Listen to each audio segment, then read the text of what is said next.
अ से अनार।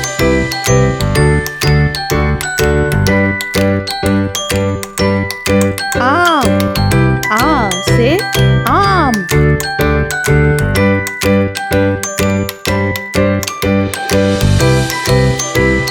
ई से इमली।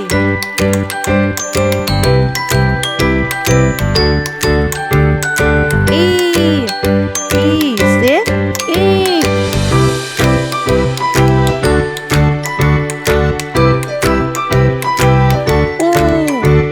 ऊ से उल्लू।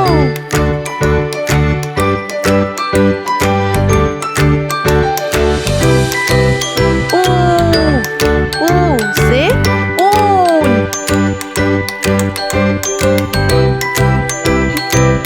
री से ऋषि। ए से एड़ी।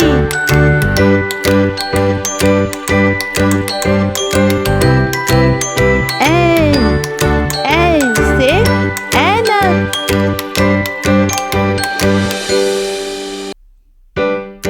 ओ से ओखली।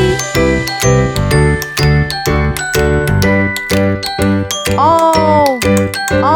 से औरत।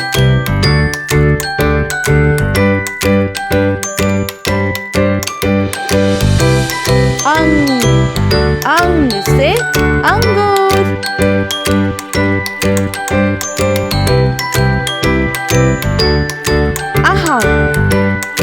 आहा से कोई भी शब्द की शुरुआत नहीं होती है।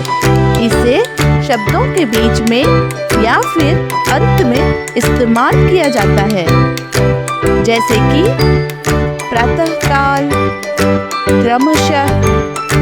ऐसे वीडियोस के लिए कृपया नोवा चैनल को सब्सक्राइब करें। धन्यवाद। फिर मिलेंगे।